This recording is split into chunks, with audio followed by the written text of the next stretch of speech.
Welcome back to our JX TV channel. ఎవరైతే మన యొక్క ఛానల్ మొదటిసారిగా చూస్తున్నారో మన యొక్క ఛానల్ని సబ్స్క్రైబ్ చేసుకోండి. ఈరోజు వీడియోలో భాగంగా మ్యాడ్ 1 తోటి అదరగొట్టినటువంటి నితిన్ నాని జూనియర్ ఎన్టీఆర్ యొక్క భార్య అయినటువంటి ప్రణతి యొక్క తమ్ముడు నటించినటువంటి మ్యాడ్ 1 బంపర్ హిట్ సాధించిందనమాట.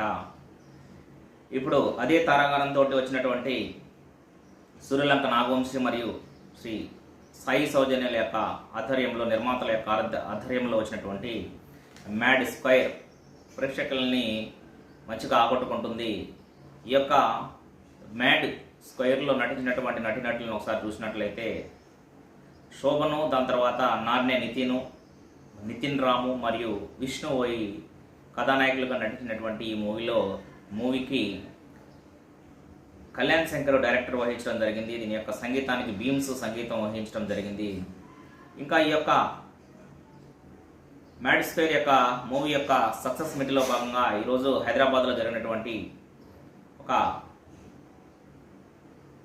హాల్లో ఆడిటోరియంలో జరిగినటువంటి యొక్క ఫంక్షన్కి హాజరైనటువంటి జూనియర్ ఎన్టీఆర్ యొక్క రాకతోటి ఆ యొక్క ఆడిటోరియంకి జనాలు కిక్కిరిసిపోయినంతగా జనాలు మళ్ళీ రావడం జరిగింది. చాలా రోజుల తర్వాత జూనియర్ ఎన్టీఆర్ కనపడటంతో ఈ యొక్క మ్యాడ్ స్క్వేర్ యొక్క ఈవెంట్కి వచ్చేసినటువంటి యొక్క అభిమానులు మొత్తము కేరింతలు కొట్టి దాదాపు ఒక 5-10 మినిట్స్ దాకా కేరింతలతోనే ఆ యొక్క ఆడిటోరియం మారుమోగిపోయిందనమాట. చాలా రోజుల తర్వాత ఈ మధ్యకాలంలో దేవరా, అంతకుముందు ట్రిప్రాల్ తర్వాత ఈ మధ్యకాలంలో ప్రీ రిలీజ్ ఈవెంట్లు ఏమీ జరపలేదు. దేవరా సక్సెస్ మీట్లు కూడా ఏం జరపలేదు అప్పుడు జరిగినటువంటి సిచ్యువేషన్స్ కారణం వల్ల. కానీ చాలా రోజుల తర్వాత తమ యొక్క అభిమాన నటుడు రావడంతో ప్రేక్షకులకి బ్రహ్మరథం పట్టారు. ఇంకా ప్రేక్షకులను చూసి కూడా జూనియర్ ఎన్టీఆర్ ఊబి తబ్బిపోయారు. వాళ్ళతోటి ముచ్చటించాలి, మాట్లాడాలి అనేటువంటి కోణంలో చాలా విషయాలు డిస్కస్ చేయడం జరిగింది.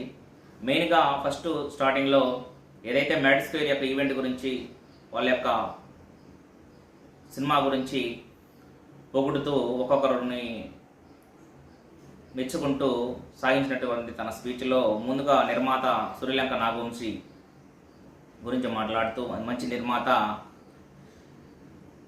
అయినటువంటి సూర్యలంక నాగవంశీ ఇంకా మంచి భవిష్యత్తు సాధించాలని కోరుకుంటున్నానని ఆశీర్వదించాడు.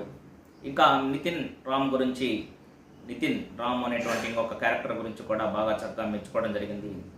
ఇంకా తన భార్య లక్ష్మీ ప్రణతి తమ్ముడైనటువంటి నితిన్ నాని గురించి మాట్లాడుతూ, చాలా రోజుల తర్వాత నితిన్ నాని గురించి మళ్ళీ మాట్లాడుతున్నాను. ఎటువంటి ఈవెంట్లలో కూడా నితిన్ నాని గురించి నేను మాట్లాడలేదు. ఎందుకంటే నితిన్ నాని ఫస్ట్ నుంచే ఒక విషయం చెప్తున్నాను. నితిన్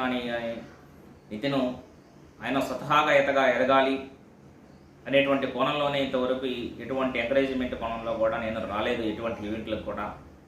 అంటే తన ఉద్దేశం ప్రకారము ఎవరి యొక్క ఇతరుల యొక్క షాడో ద్వారాగా ఎదగకూడదు అనేటువంటి కోణంలో జూనియర్ ఎన్టీఆర్ చెప్పుకురావడం జరిగింది.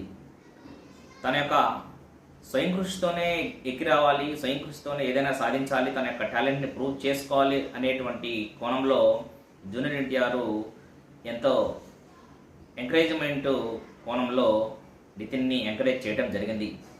ఇంకా చూసినట్లయితే ఇంకా ఆ విధంగా నితిన్ని ఎంకరేజ్ చేయడం జరిగింది.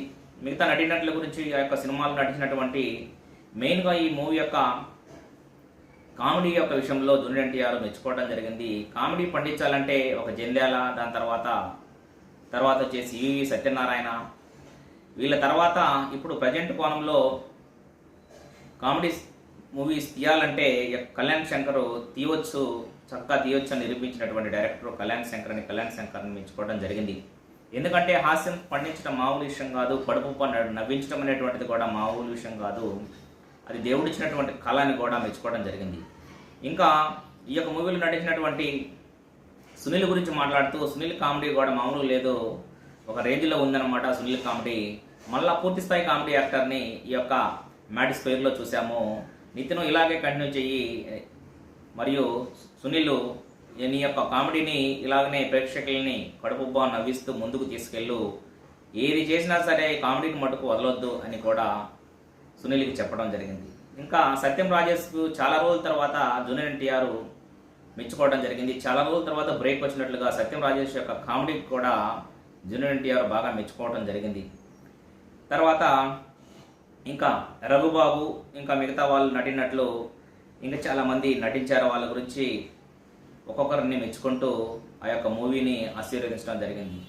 తర్వాత తన యొక్క మూవీస్ గురించి అప్డేట్ గురించి మాట్లాడుతూ తన యొక్క ప్రజెంట్ ఉన్నటువంటి లుక్ గురించి మాట్లాడుతూ ఆ లుక్ డ్రాగన్ మూవీకి లుక్ అని కూడా మనకి తేలిపోయిందనమాట. ఇంకా తన యొక్క సినిమాల గురించి అప్డేట్ గురించి మాట్లాడుతూ తప్పనిసరిగా మీరు ఎన్ని రోజులుగా ఎదురు చూస్తున్నటువంటి దేవరా 2 వస్తుందా రాదా అనేటువంటి దాని గురించి ఫుల్ అప్డేట్ తోటి ఇచ్చాడనమాట జూనియర్ ఎన్టీఆర్. 100% పక్కాగా దేవరా 2 ఉంటుంది అని అప్డేట్ కాన్ఫిడెంట్గా ఇవ్వడం జరిగింది. కాకపోతే ఎప్పుడు వస్తుంది ఏం సంగతి అనేటువంటిది కూడా మనం చూడవలసినటువంటి అవసరం ఉంది. ఇంకా తర్వాత ఆయన డ్రాగన్ మూవీతో బిజీగా ఉండటము మరియు ప్రశాంత్ నీళ్ళుతో చేయవలసినటువంటి మూవీతో కూడా చేస్తున్నటువంటి విషయం అందరికీ తెలిసిందే. దాని తర్వాత వార్ 2 కూడా మళ్ళా పాత్రలో ఉన్నటువంటి యొక్క వరుస క్రమంలో ఉన్నటువంటి విషయం కూడా మనకు తెలుసు.